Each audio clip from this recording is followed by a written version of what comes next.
Slack me if you need to, John.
All right. Well, welcome everybody. Happy Friday. Thanks for tuning in. We were laughing in the in the waiting room earlier, going, Recording in progress. we picked a wonderful time to launch this, which is a Friday on an upcoming holiday weekend here in the United States. But thank you guys all for tuning in. We're gonna dive right into it. Happy to have you guys all on the Zoom, and then welcome everybody that's watching on used to be Twitter, now X and Facebook and YouTube and LinkedIn. Yeah, really just fired up to have all of you guys here. So I want to talk about the program for today and why you might want to listen and hang around.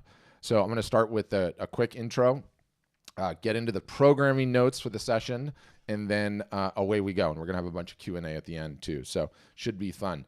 So, on this call and watching on all the streams online, we no doubt have a diverse audience. Both photographers and artists, folks that have hobbies and a passion currently, folks that are looking to sell their very first work, folks that are selling already and looking to get to the next level in their career, and folks looking to quit their day jobs and become full-time artists, and likely everything in between. And in our guest today, Jonah, we have a unicorn of sorts, a unicorn both for this industry and then a solid potential shout out for most interesting man in the world, which I'll get into. But he's not only been in all of those places and all of those seasons in his career already, but he is at the age of 30 in the top 1% of photographers that are selling in the world in terms of photography already, which is a crazy accomplishment. And he's doing that in the outdoor, call it nature, call it landscape photography niche at a macro. We'll get into what he does at a micro. He's already sold well over $1 million worth of his works directly. He sold tens of thousands of dollars worth of merch and merch-related products like calendars and books. He's on his second art gallery, having recently graduated out of a warehouse gallery into more of a Main Street gallery. That's where he's joining us today from his hometown in Florida. His art hangs in a number of high-end homes and hotels, in his state and throughout the United States. Yeah, he's an avid waterman, as a surfer. He foils, he does toe-in surfing. His photographic works are created in a myriad of ways, on tripods on land, via waterproof rigs in the ocean, via drones, via open-door helicopter flights, and his newest addition to unconventional photographic angles, let's just say, is becoming a certified paramotor pilot. I think that's what you call those things, paramotors. So he can get himself into some more interesting positions and angles to further his craft. So in addition to all of that, one of the things I love about Jonah is that he does things his way. He does not necessarily discount his work. He uses unconventional sales techniques and tactics to sell it. And he's really an expert at merchandising his work, and especially how he raises the perceived value of it. And lastly, he's a guy that's obsessed with personal development, always learning books, taking courses, hiring coaches, and striving to get better at his craft, at his pricing, at just overall being a business person, his mindset. So we have a ton of interesting ground that we can cover, and a ton that we can learn from Jonah, regardless of what stage you guys are in your career, or what you're looking to get out of your art business. So a couple of quick programming notes, and then we'll dive right into it. Today's webinar is a bit of a collaboration between Art Storefronts and ShotKit. We want to thank ShotKit for partnering up. For those that don't know ShotKit, it's a leading authority in photography and camera gear, 12.9 million annual readers, 57,000 on their email list, over 1,260 featured photographers, 2,300 plus photography and gear guides. They've got a great website. They've got a great YouTube channel. They got a great Instagram account. Recommend you guys check all of that out. At the end of this thing, should anybody want more information or want to sign up with Art Storefronts, there will be a special offer for you, so we can get to that at the end of it. And I also want to say that the session is being recorded, so if for some reason you have to leave or something happens technologically, don't worry. We can certainly send you we will send you the recording after the fact. I'll also include in that email an interview that we did with Jonah earlier, so you can even get some more context. So all of that is there to go through. And then also, we want this thing to be very interactive. So any and all questions that you guys have, feel free to throw those in the chat as it rolls along. And then otherwise, we will try to get to them in the Q&A. So on all of that note, Jonah, welcome. Thank you for the kind words. What a beautiful intro. Yeah, how'd you like that? I tried to spice things up for you. Thank Um, you. being that I've interviewed you before, and some people have already seen it, and we have Shotkit's audience watching this thing. I want to start with what gear you have in your bag. Okay, I want to talk about your cameras, talk about your lenses, and especially how you approach that, because I know you approach that in kind of an interesting way. But I would love to just hear you sort of rattle through all of the gear that it takes to get done what you get done. Yeah, what's funny, I was just thinking about this, and most of my most important gear hasn't actually been a camera, but the camera bodies that I do use is the Sony A7R4. I have two of those, Mm. and the main lens, pretty much to shoot all my work on, is a 24 to 70. I have a Sony 70 to 200. Use it very rarely. I also have a wide angle. I don't even know. It's a wide angle Sony G Master lens. I don't even know what it is. I don't use it very often. Pretty much everything is 24 to 70. I like one lens, one. I try to give myself creative boxes to work in. A creative box is just like a guideline definitions of, hey, I'm gonna shoot this subject matter in this type of light that evokes this type of emotion, or this type of aesthetic, and I'll work in that creative box for years, months, multiple years until I feel like I'm not inspired by it anymore. And then I'll push through that like wall and I'll keep working on it. And then once I really feel like I'm done with it and I can't even look at the photos anymore, then I feel like, okay, I'm done with that creative box. But in terms of gear, the other gear most recently, um, I think the laptop computer is such a huge part of, photography. Um, but also I have at the end of last year, I made the decision I really want to be intentional about the gear I wanted to buy for 2024. So at the end of last year, I bought three pieces of gear, which were all tax write-offs, but honestly have are really opened a lot of doors and a lot of new perspectives because photography is all about perspective. I got a sprinter van, so a fully decked out, sprinter van that I can sleep in, camp in, boondock as they call it, and so I can access any land I want to access pretty much. And then I got a jet ski, which we use for tow surfing, but also I can access any waterway that I don't want to swim out to. And then lastly, I got a paramotor, which instead of chartering helicopters for the aerial perspective, or instead of using drones, because drones are cool, but you're removed from the experience. And for me, I love the process of making it work. The result, the end image is not. I mean, obviously, it's very important, but for me, I love the process. And if I don't like the process of something, I'm not going to do it. So drones to me is just not very inspiring. You can just be sitting on your couch flying a drone. You don't really feel connected the to nature. You don't feel connected to the divine. And for me, that's what my work's all about. It's about that connection I feel with nature, with spirit, with the divine, the universe, God, whatever you want to call it. And so I was chartering helicopters, and I got that feeling there. But then I was like, well, why don't I just, instead of having to be reliant on somebody else, why don't I just fly myself? And so that led to paramotoring, and so that's my most recent tool in learning. It's pretty freaking crazy to be honest, but it's pretty magical.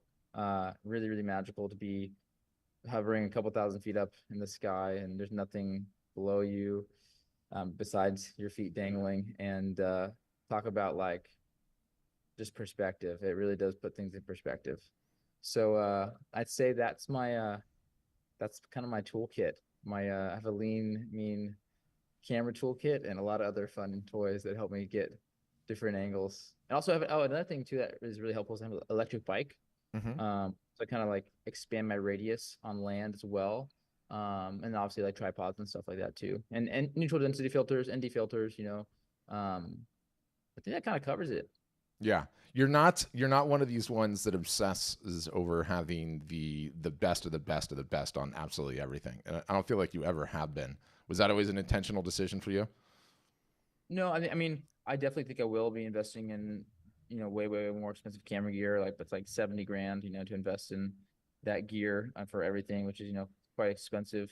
But for me, I look, there's the opportunity cost. So would I rather spend 70 grand on a new camera that nobody's really gonna notice the difference besides me?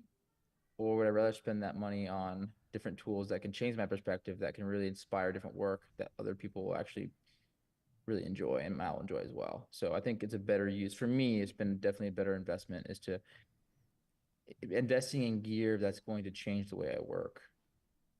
Yeah, amazing, amazing. I was on Instagram earlier and somebody was like playing the quote from Steve Jobs on his deathbed, and he's like the $30 watch versus the $3,000 watch. They both tell time the exact same. You know, gotta understand the perspective of things. It's interesting. Um, Give everybody a little bit, your origin story. You grew up with the camera. Where'd you grow up? How'd you get to Florida? And I love your notion of burning the boat when you're like, I am going to be a photographic artist no matter what. Here's what's going to happen. So maybe focus a little bit on that, and then we'll go from there. Yeah, so I grew up in Atlanta, Georgia, away from the ocean, landlocked. When I was about 11 or 12 years old, I was down here where I'm at now in Florida on vacation with my family in the Gulf of Mexico. Not a place known for surfing, but they bought me a surf lesson. I caught my first wave. That was it. I was hooked. I was completely addicted. I just wanted to be in the water all the time. A year after that, a friend of mine was given an underwater camera. I picked it up. I haven't put the camera down since. That was 18 years ago. I'm 30 years old, so that was, yeah, 18 years. And so that's really just been what that was the catalyst for photography. Went to University of Georgia, studied art and marketing, and then after that, I traveled for about a year, being a vagabond. All I wanted to do was chase waves because I grew up somewhere where I was landlocked. All I wanted to do was surf. And then I moved down to Florida, not intentionally. It just kind of I was with somebody who moved down here, um, and I just saw an opportunity where I could design my life around the ocean, the place I love the most. I initially wanted to be a musician. I wanted my dream was to be a rock star, like be in a band, touring with a band of brothers. But I just saw kind of designing the dream life would be much more. I don't say easy. It was just in a more alignment if I could be an artist. And there's an opportunity I saw in this place where I live. There was, in my opinion, there's no really tasteful like photographic artists in a pretty large radius. So I saw the opportunity and I just kind of put my head down. And as you mentioned, I kind of burned the boat, burned the bridge, committed 100%. I think it's really like I was thinking about this the other day. There's like 6 or 7 principles that I wish I would have known when I got started. And I think the first one is clarity. So just first defining what it is that you want. Everyone has a different version of success, right? But um, my definition of success is really having freedom to do anything I want and be in good health and be able to share it with people I love the most. So financial freedom, time freedom, location freedom to create anything I want to create. And through the vehicle of art and be in good health and share it with people I love most. Um, that's kind of the life I'm chasing and living on a daily basis, and the life I'm creating and manifesting. So I think the first thing is clarity. So I had the clarity, I knew what I wanted, and then the second principle I'd say is just like commit, burn the boats. There's no going back. If you have a fallback, you're going to fall back on it. That's a quote that I got from a mentor who owned a recording studio. His name's David Barbie. He's a professor of mine in college, and I worked at his recording studio. And I took that and I ran with it. Uh, I was fully committed. I saw, and the third thing is belief. You have to have the belief that you can do it. Because if you don't have the belief, you're going to self sabotage along the way once you start to actually be successful. Um, but the belief, I think, is a really, really, really important part after you have the clarity and the commitment. You have to develop the belief. And oftentimes that means you have to change your identity, the person you become, because we grow up and we take on all these different beliefs that aren't ours. They're taught to us by family, by friends, our environment, and a lot of those beliefs, at least for me, didn't serve me. So I had to really kind of reshape my identity and have the belief that um, you can whatever that path, whatever that definition is of success, you have to have the belief you can do it. And the thing about that is like you don't have to know how you're going to do it. You just have to have the belief that you can, that you will. A coach of mine right now, his name is Dan Martell. He says 100% faith with 100% clarity 100% of the time. It doesn't mean that doubt doesn't creep in, but I think it's a really good reminder to have 100% faith with 100% clarity 100% of the time and try to live in that. And then what was the fourth principle? The fourth principle is honestly, literally, I just said it, the coach, right? Mentors, Yeah. uh, continuing education and personal development. Oftentimes, what I found is like the different levels of quote unquote success for me have all come from personal development. It's like an onion. Like each ceiling I hit it's a reflection of something that I need to work on myself, and I need to develop the character traits uh, to become that person to break through that ceiling. Um, so and surrounding yourself with people who've already done what you're trying to do, it shows you that it's possible. They already have the blueprint, and it also gives you the belief that it's possible. Because if you don't see anyone doing it, it's hard to believe it. But once you're around people and you're around an environment, people, places, things where they're doing, you know, incredible things, they're manifesting their dreams, they're making all the dreams happen in a pretty short time horizon. It makes you believe that you can do it. Um, so yeah, so the four principles is mentors, coaches, continuing education, and then the fifth principle. It's actually this. The fifth principle really should be like the third principle, but it's really just become a master of your craft. I wouldn't call myself a master. I'm only 30 years old, so I got a lot to go. But I think for me, the definition of mastery is continued learning and continued obsession with your craft. And I think that's part of the equation. It's for artists, for anyone, for any creative. You have to be dedicated to continue to grow your craft and to reinvent yourself and to keep creating new work, keep yourself inspired. So I'd say that's really the third principle. And then the fourth would be, and then the fifth. And then the sixth principle, I don't have any notes here off the top of my head. But I'm honestly, the sixth principle would just be like, you know, it honestly kind of goes back, invest in skills. So, the other principles like invest in coaching, consultants, mentors, really honing in your skills. Once you've developed different character traits, is really learning other skills, marketing, sales, and all the other skills that come with, you have to learn with running a business. For sure. And I want to circle back to that because you go so deep on mindset. One thing that I thought about as I was writing the introductory mark is like, your niche in a macro is still outdoor landscape nature photographer, right? I mean, at a micro, it's the beach, it's in the water, it's the aerial shots and everything else. But what I find that's so fascinating by it is like, the fact that you're approaching almost $2 million in sales, the fact that you've never really had a service-based component to your business in the slightest as a photographer. This is all you selling your art as photographic prints and to a minor extent on merchandise. What role, because we have so many customers that sign up and so many people that we work with where it's like, I've got great photographs of this, that, and the other, but you know what? There's 100 other people that do. So how am I going to be differentiated? How is it that I'm going to grow my business as a landscape photographer? How are my images going to stand out? And I'd be curious, you work very hard at getting the angles that are not so easy to get. The easy angles to get are your camera on a tripod set up in a beautiful place. But from the offing, I feel like the helicopter shots are a huge part of what you did. The drone shots are a huge part of what you did. The getting in the water was a huge part of what you did. And almost the camera on the tripod was the least part, or it felt like that. To what extent do you feel like that's helped differentiate you from everyone else that's trying to do what you're trying to do? Yeah, I think it's definitely differentiated myself.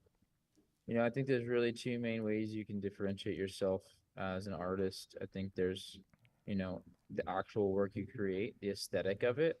I think you have something when somebody can look at your photo and be like, oh, that's a Patrick Shanahan. Oh, that's a Jonah Allen. Like Mm, once you have that, like you're onto something. And if you don't have that, you need to keep going until you have that, because I think that's a really big component of just differentiating yourself by the way in which you work, like the work you create. It has to have that qualitative feel of like of identification, right? And the second thing is the same kind of thing with your marketing and branding and that kind of thing. I think for me, the biggest thing in that aspect is really just storytelling.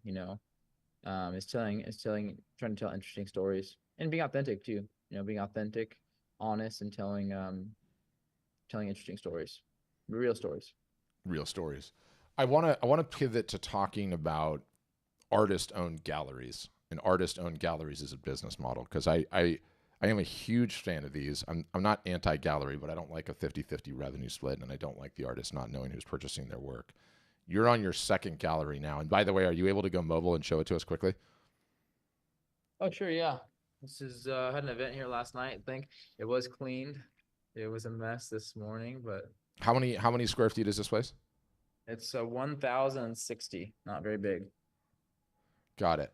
And this is your second gallery. You had kind of a off Main Street in a warehouse somewhere. You wouldn't know unless you were coming there. You've now switched to foot traffic in somewhat of a touristy town. A large native population, certain vacation population, but touristy town. What have you learned about the whole process of starting an artist-run and artist-owned gallery, and what advice would you potentially have for folks that are contemplating that? Because I feel like all over the world, retail is in a really tough spot, and it has been sort of coming out of COVID. And so the opportunities for photographers, whether or artists, whether individually, whether joining up with three or four, taking down a storefront and going for it is better than it's ever been in history. I mean, you can get cheaper rents, you can get shorter leases, you can get more favorable terms. So I'd love to hear you just give us kind of a quick primer on the gallery process, and then ultimately what's been the biggest pain in the butt of the entire thing too. Yeah, I definitely say it's one of the most challenging things I've ever done in my life for sure. It's not easy. Mm. Proud to be open every day, every day of the week, 7 days a week. That's challenging, especially when my goal is freedom, right? Yeah. Like time freedom, location freedom, financial freedom, but it's a kind of necessary stepping stone. Yeah, I mean, I would say if you want to open a gallery, I think the first step is just really do your research. You got to have something that's already resonating. I think it's very risky to open a gallery physical space if you don't already have some traction with your subject matter and the work that you create. Where were you ballpark in sales before you opened the first one? I think I was, which one, the warehouse or Mm-hmm. this one? Mm-hmm. I think I was on like 300 grand or so Yeah. before that Yeah. warehouse. Yeah. Maybe I mean, I have to look 200 to 300, I'd Ballpark's fine. say. You had traction, so your advice would be Yeah. make sure you have traction. But I think like what was the rent on the first one that you took down? I was nothing. I was like 2 grand. $2,000 a month. Yeah. I think more and more, like, there's even some places for like 500 or 750 or $1,000 a month that artists can get into. So it's interesting. How big of a struggle has the HR stuff been, and having somebody in the gallery all the time, and having somebody that can sell, and having somebody that can represent you and clearly present your work, your vision? Yeah, I think that's definitely the biggest challenge for sure. But there's another thing I was gonna say about advice if you're opening one. First, it's also like you got to do once you have traction, right? You got to do research, right? It's what you're paying for is foot traffic, right? Mm-hmm. So traffic. You don't have to create traffic yourself; it already exists. You just got to find where the water spigot is and turn some of that water towards yourself. And um, I made a pretty bold move. It was a new development, so there was no track record of traffic because it was new development, right? Hmm. It's completely new, but I knew where the location, and I had the hypothesis that there'd be a lot of traffic. To be honest, it hasn't been as much traffic as I was thinking, which is a little bit disappointing, but it's still working. So I'm grateful for it.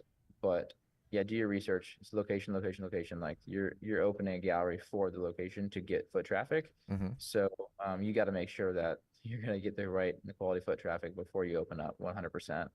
And then yeah, I'd say the biggest thing that the biggest challenge I think is assembling a team so that way I can work in my production quadrant, which is making work and telling stories. Yeah. Takes a lot of people to do that, so that's where I'm currently building, and I'm very confident I'll get there. It's taking a little bit longer than I was anticipating because I had a skill gap. It's not a skill that I had before. That's a skill I'm having to learn and develop and get coached on. And it's a learning experience. So yeah. Yeah. I'm sitting here listening to this, and I'm like, you're a millennial kid at 30 years old. What an unconventional path that you've taken, because here you are sitting in a retail establishment, which is the old school way of doing it. You have what on Instagram? 10,000 people on Instagram? Something like that. Somewhere similar on Facebook. So Yep. Jonah's achieved what he's achieved by being old school rather than being a millennial. You didn't cut your teeth and build your whole business on crazy outbound social media marketing or even a massive email list for that matter. You've gone more of a traditional route, which is a retail route. What? Yeah, but I'd say before Hmm, I'll counter that a little bit, challenge that a little bit. The reason why I was able to get the traction to get the galleries, physical locations, was that from the sales from social media, organic, right? yeah, From organically building, with my Instagram. It's crazy. I don't have a large following, but people buy, and that's what really matters. that's what really matters. And everyone gets so wrapped up and obsessed about what's my follower count and where am I at with that, and that doesn't necessarily map to the business potential.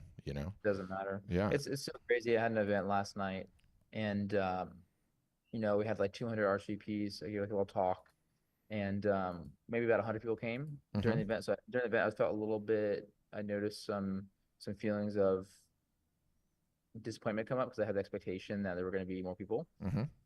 But you know what? Doesn't matter because we made sales. So Yeah. it's not about the quantity; it's really about the quality.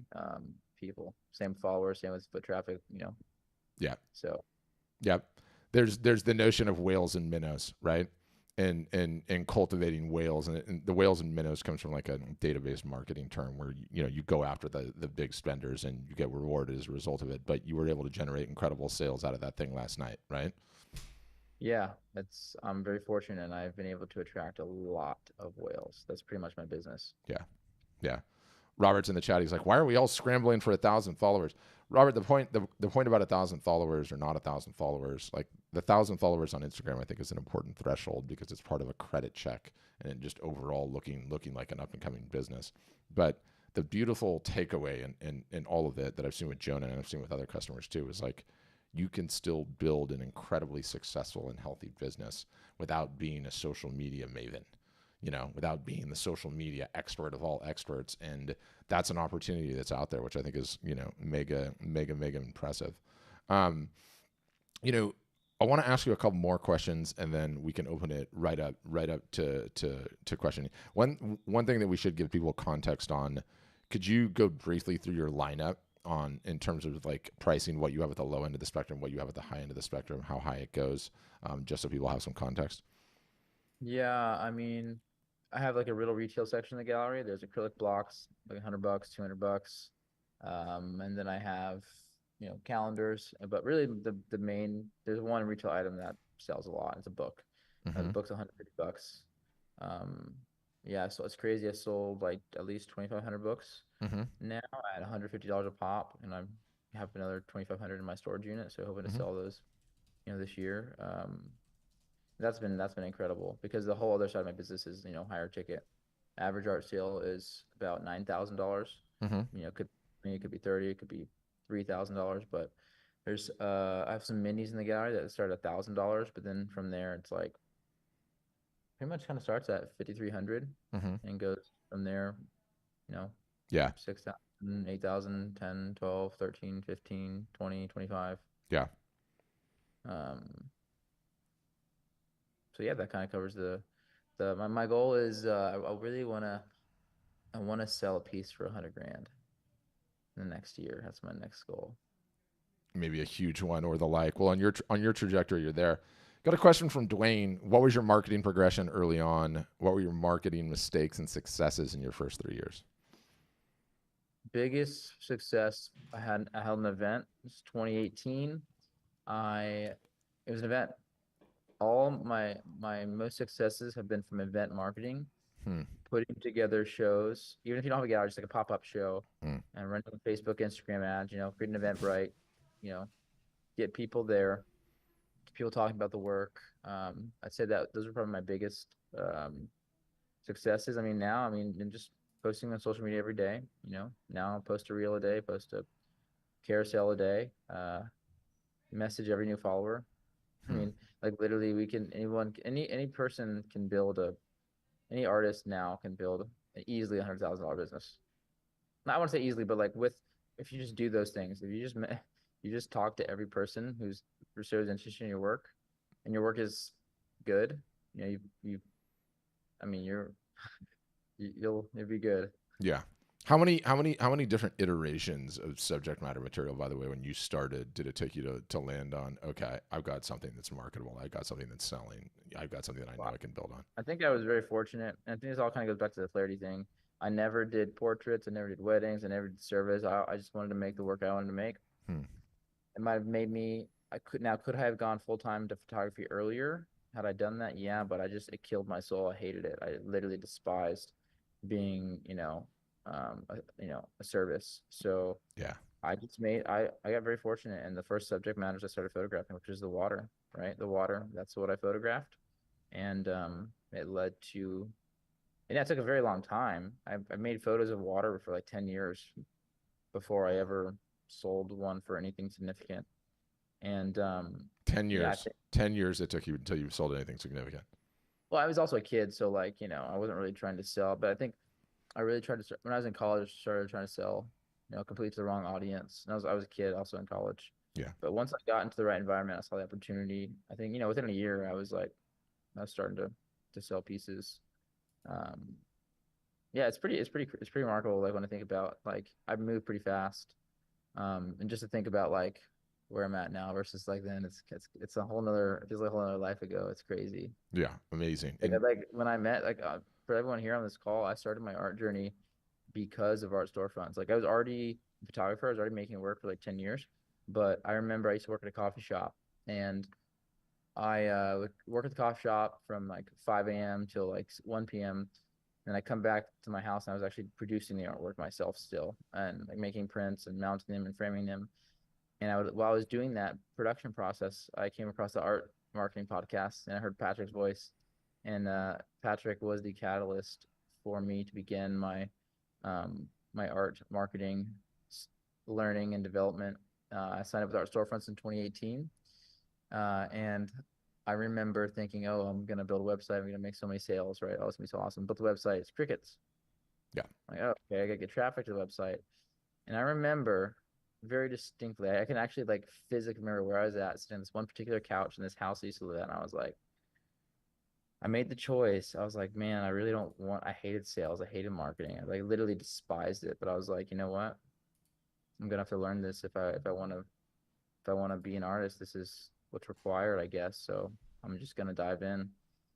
Yeah, I So love I think that. that illustrates another point is like if you're here on this call and if you're not where you want to be, you got to commit not just to your own mastery of your own craft, but you got to commit to mastering sales and marketing, 100%. So true.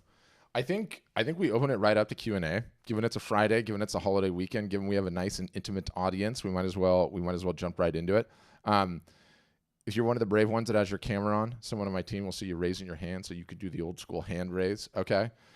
For everybody else, at the bottom of your Zoom window, there's a way for you to raise your hand, digitally speaking, and we can get you right in that way. If you're one of the ones watching on Facebook or Twitter, now X, or YouTube, I have to keep saying that. Um, we can take your questions and answer those live as well. Um, with and Before yeah, one go question go go. I'd like to say something before we open up the Q&A. For me, I want to see your face. So if you're gonna ask a question, you got to turn your camera on unless like you're like naked or something. See, Cecil's like, I'm ready to go, Jonah. Let's do this. So, Let's go. okay. So, Jonah would really love to see you. If your camera and such are not working and you want to throw a question in the chat, you can do that too. But, Cecil, why don't you kick us off? Go first.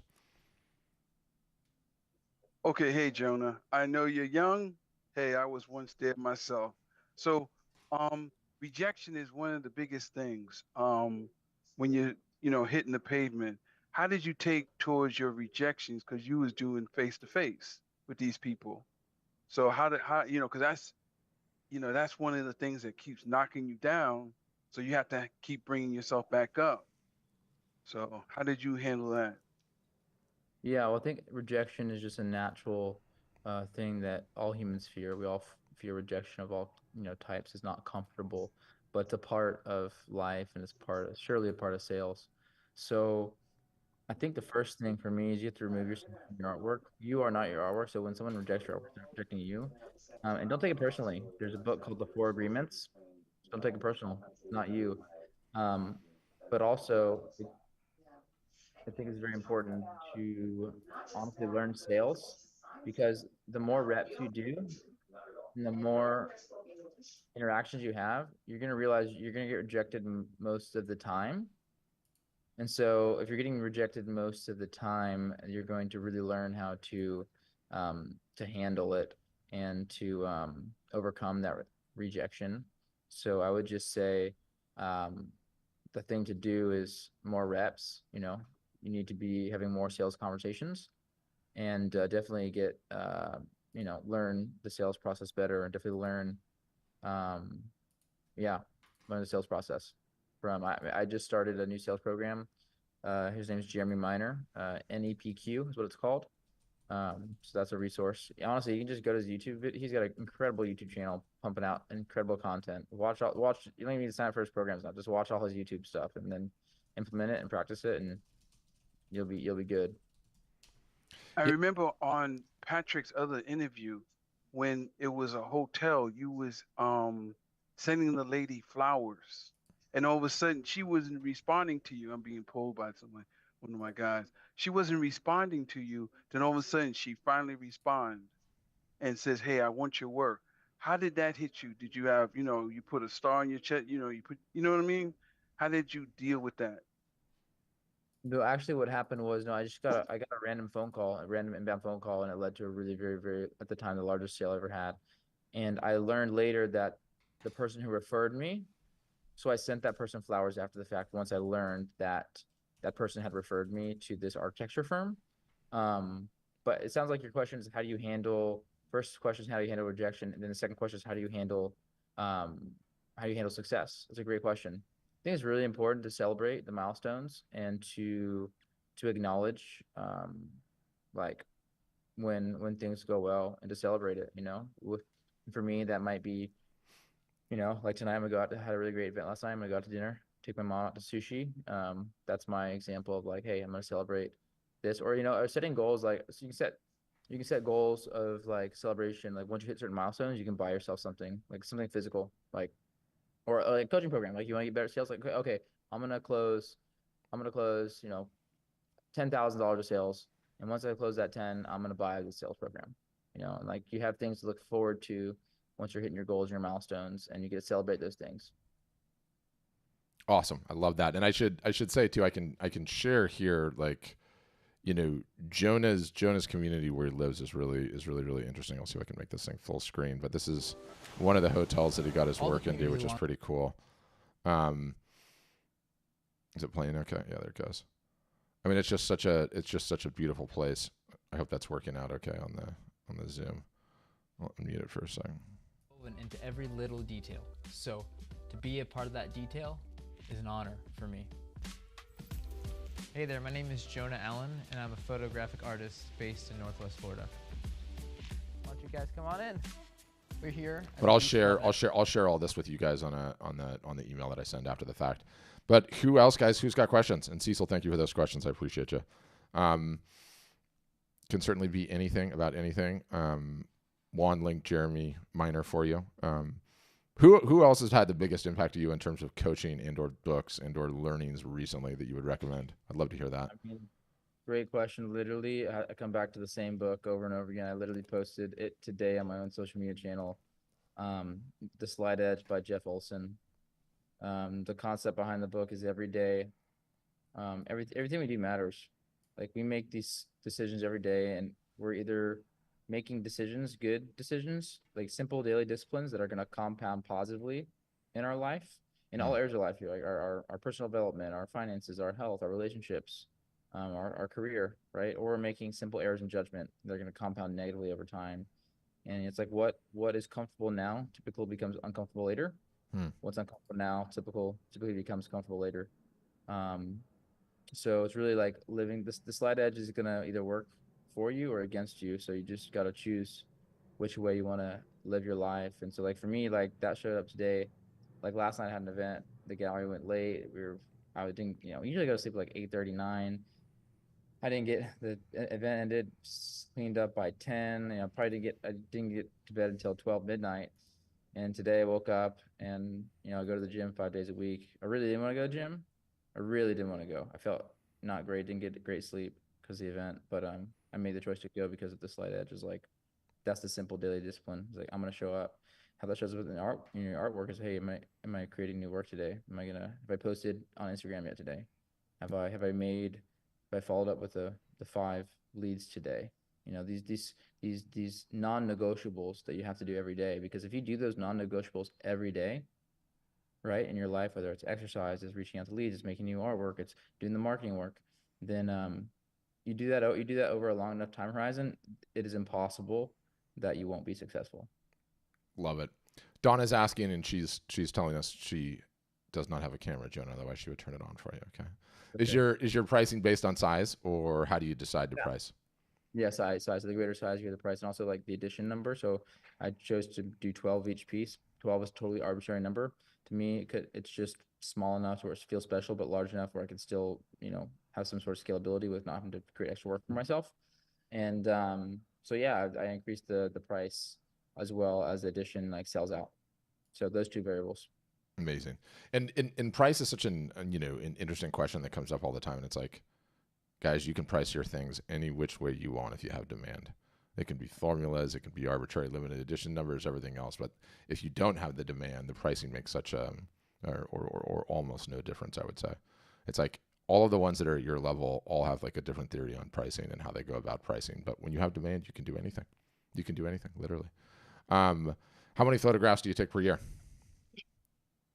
I don't know, but I tell you what, I have well over millions of photographs in my archive. I have 200 terabytes of data. Jeez. What do you So I don't know how much that is, but it's a lot. Are you storing all of that in your house? I have 2 RAID arrays here at the gallery, and then I have physical backups. So this is called the RAID. It's a Otherworld Computing Thunder Bay 4. Got it. So I have 4 of them. I have volume 1 photography, volume 2 photography, and then I have copies of those at my house as backup. You got to get that out of Florida. As hurricane prone as that is, I feel like you got to get that in a vault somewhere. It's also in the cloud. It's also in the cloud too. Oh, it's also in the cloud too. Awesome. 3 places. Yeah, if I lost my archive, the 2 greatest assets you have is your art archive and your client list. Yes, and probably the client list even more important than the art archive, because you could always just create more art. But okay, any other questions you guys have for Jonah? Fire away while we've got him. Otherwise, it is a Friday. We are going to let everyone get out of here and start enjoying their weekend. Jonah, I know you're tired. So I've got an interesting question from social. I heard you don't sign the front, so you're limited editions. Do customers ever care that they don't see your signatures on the front? No one's ever said anything. I just tell them, I pre-frame it. That's like an obstacle. So in sales, you have to learn how to pre-handle obstacles and objections. That's just one I kind of pre-handle. And I say, hey, yeah, I signed my work on the back. And no one's ever requested me to sign the front. Not the beautiful thing about being an artist is you can do whatever you want to do. You can price however you want. Like literally, that's what I think is so fun and incredible about this business model as a job is like you can literally do whatever you want to do. You make the rules. So I make the rules and I test it, right? I just test things. If it works, I do more of it. If it doesn't work, I don't do it. I just keep doubling down. If something works, I do it. Just testing what works. What's wild is you have multiple tens of $1,000 deals and no one's even asked for a signature on the front. No. Yep. Everyone stresses about these things that are not issues until they're issues. And then you get so wrapped up in the stressing. That's another example of like the 80-20 rule, or just imperfect action. Just like I used to be a perfectionist. Being a perfectionist is total cop out because it prevents you from taking action. You're scared to take action. Just, get shit done. I love it. Get shit done and don't worry about it being absolutely perfect. Because if you're worrying about it being absolutely perfect all the time, there's times to be a perfectionist for sure. Don't get me wrong. Right. But there's also times not to be a perfectionist. And you just gotta, as Patrick said, you just gotta ship it. Just gotta ship it. Dwayne, you're up. Go ahead. Hey, Jonah, thanks for taking time out to answer our questions and talk about your journey. Just curious if you can share with everyone, as artists and photographers, we all, have a lot of struggles in our business, starting a business, trying to get customers and all of that. Can you speak to your struggles early on and how you overcame those and kind of the progression, times when you were, maybe doubting things, can you really do it? you know, and then talk about a little bit when maybe the tide turned, so to speak, where, you know, things start looking good and you started getting traction. Yeah, the first thing that comes to mind is a quote that a coach of mine said to me a lot recently, and it's the world will show you where you are not free. So, you know, a lot of the struggles that, you know, I felt early on, or maybe that you're feeling now, it's like it's showing you something about yourself that is much deeper than the actual problem, or the surface level problem.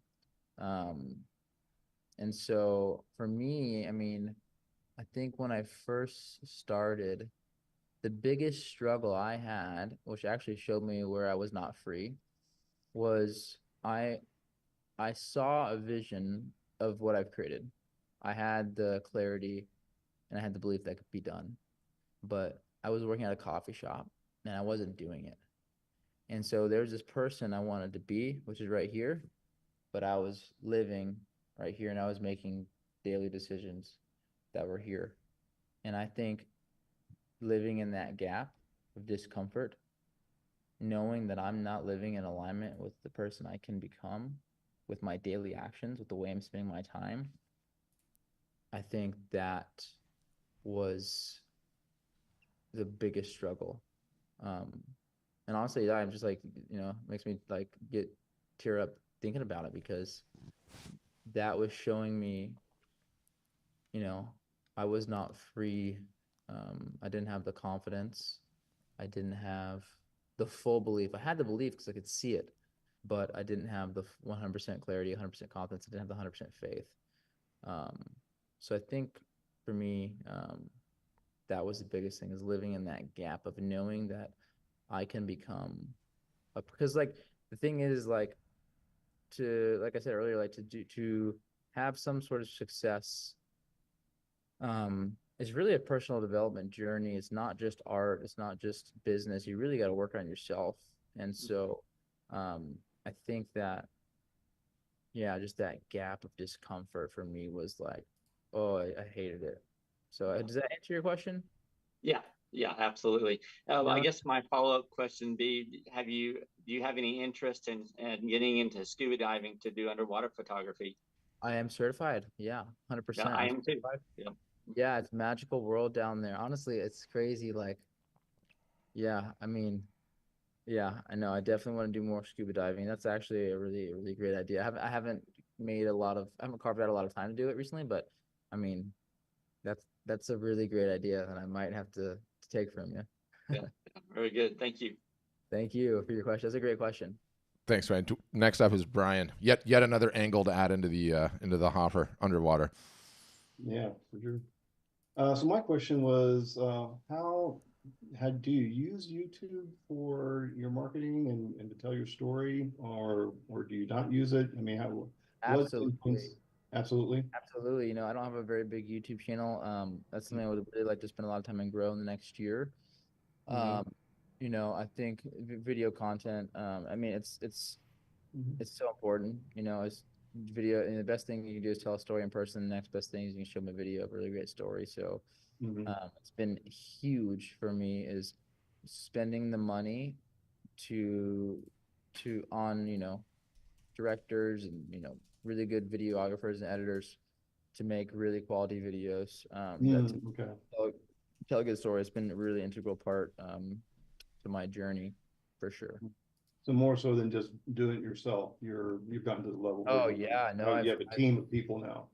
Yeah. I would, yeah, I mean, I have a lot of different people I work with, but yeah, no, I'm actually right now, I'm really excited. We've started a legit film already, like a director and like a cinematographer, and like, um, it's probably gonna be a year long project that I'm really excited about. Oh, But wow. yeah, I mean, it's a lot of money for me, but I think it's every time I've done it, again, it goes back to the point of like, just do what works, right? If it's not broken, don't try to fix it. For me, that has been every time I've invested into really high quality video content that tells really good stories, the return on literally like legitimate return on investment and cash has been huge.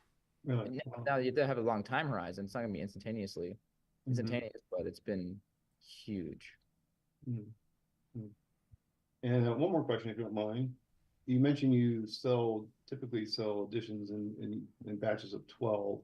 So what's I guess your workflow in terms of swapping those out in your gallery? I mean, how does that typically work? How do you select what's going to be the next edition or the next set of photographs or prints that you're going Gallery, What's that? honestly, it's whatever. I use two things: my intuition Mhm. and feedback. It's testing. So like, Mhm. really like a piece.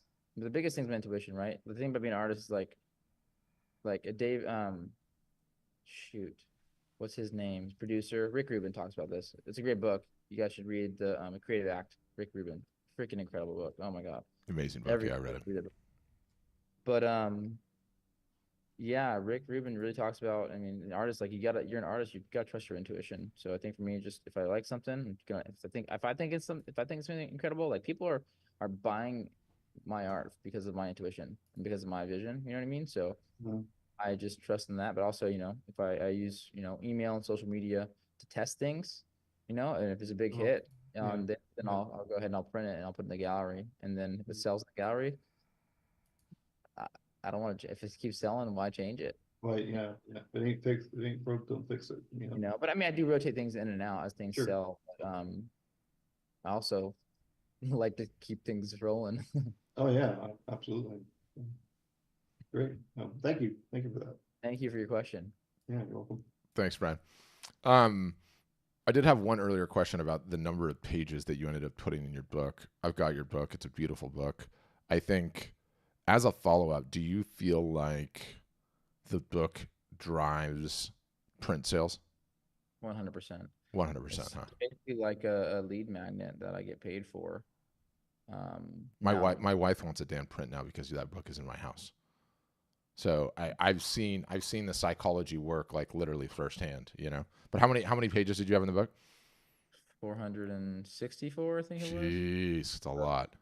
Big, and reason why it was a big project, and I wanted to go big, and I really wanted to make an impact, a statement. Yeah. What the story of the book. I just, was really really passionate about it. So I wanted to, you know, go big or go home, and it's made a big impact for me for sure. I mean, the book has been huge. Just to have there's the marketing aspect of it. It also pushes, a book pushes an authority, right? Yeah. And it's crazy. Like, I think honestly, because I just self-published, so I didn't have a publisher. Self-published. I sold it through my website, through our storefront's website. I didn't list it on Amazon. I just did it through my website. But I honestly believe if I listed it through Amazon, it'd be like a New York Times bestseller for a cocktail book, which is insane. Yeah. Like, I've sold a lot of freaking books. Like I literally was on a call in a mastermind group the other day with the publisher, and I told the publisher that, like, yeah, I've sold this many books and I've sold 2,500 books at $150, and she was like, "Do you realize how rare that is?" Yeah. I was like, "No," and so we broke it down the math. For my next book, if I wanted to work with a publisher, if I wanted to net the same amount that I've netted from self-publishing and sold that many books, I would have to sell $15 million of books. That's embarrassing. What a terrible business the book business is if you go through with the publisher. Yeah, it's insane. But I mean, yeah, book has been huge for authority, right? For marketing, for sales. I mean, everything, and also the sales aspect has been huge. There have been times where, maybe sales have dipped, or like, some deals got stalled and the book revenue came through. Because it's almost like, I don't want to say it's passive income, because but now I don't really do anything. It's just I created it once and it just sells. Yeah.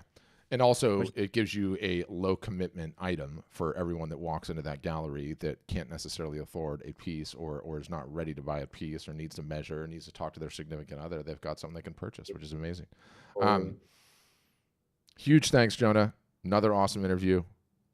Learned a ton. For everyone on this, when we send you the replay, we will send you links to Jonah's site, links to Jonah's socials. He's awesome. Send him a message. Give him a follow on social.